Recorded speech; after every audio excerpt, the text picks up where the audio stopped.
Buenas tardes a todos. Les voy a compartir un tablero que hice con datos del coronavirus, que se mantiene constantemente actualizado. Como vemos, hoy es 25 de marzo.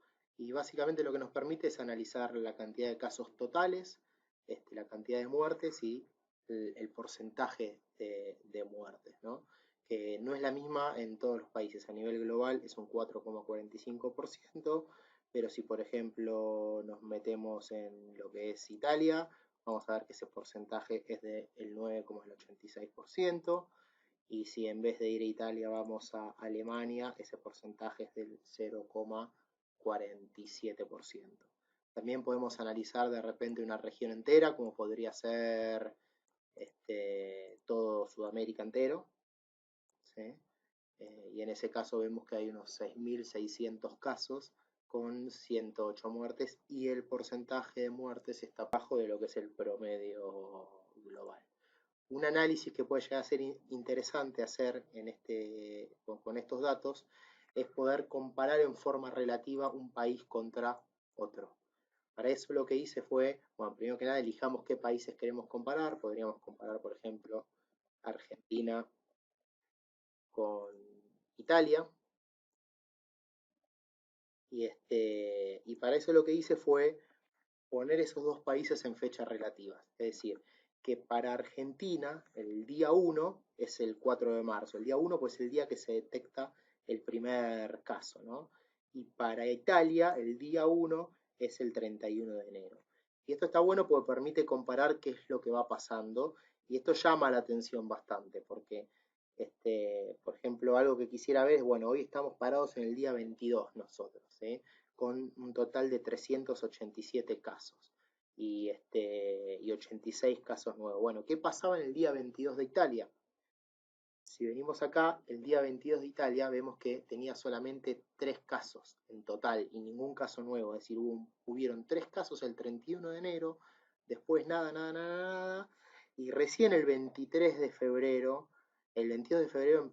pasan a haber 17 casos nuevos. Entonces, si analizamos esta información, la pregunta que nos surge es, bueno, ok, ¿qué quiere decir? ¿Que estamos muy mal nosotros, que estamos mucho peor que Italia y que lo que nos espera es mucho peor?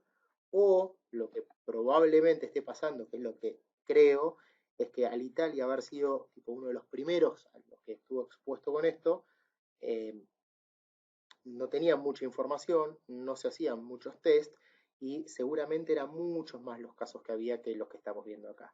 De hecho, si empezamos a proyectar qué es lo que viene después, empieza a crecer y crecer y crecer hasta que llegamos al día 55 de Italia, que es hoy 25 de marzo, con 69.000 casos y 5.000 casos nuevos por día, ¿sí? A ver, seguramente lo más probable es que Argentina, al haber tomado medidas rápidas, de hecho que tengamos toda esta información, significa algo, significa que se están haciendo los test, que se está teniendo conciencia. En mi opinión, esto que pasaba acá era que no se tenía conciencia. Entonces seguramente tengamos la oportunidad, si respetamos la cuarentena y gracias a todas las medidas que se tomaron rápido, probablemente tengamos la oportunidad de romper esta curva y parecernos más a, por ejemplo, yo que encontré un caso interesante que es el de Corea del Sur, donde aparentemente las cosas se hicieron muy bien, porque el escenario inicial de Corea era similar al de Italia, poca información, pocos casos, pero después empiezan a aumentar los casos. Empieza a haber un pico muy grande de casos, pero llega un momento en el que los casos empiezan a bajar y la curva de cantidad de casos totales empieza a planchar. Entonces, en conclusión, creo que si respetamos la cuarentena bien y gracias a las medidas que se tomaron, tenemos más chances de parecernos más a Corea y no de parecernos tanto a Italia. Los datos que utilicé para hacer este tablero son datos públicos y el desafío más que nada estaba en modelar un poco esos datos porque, por ejemplo, para hacer este tipo de análisis hubo que transformar esos datos, ya que lo que a mí me venían como fuente de datos es una tabla que tiene fecha, cantidad de casos nuevos y cantidad de muertes nuevas.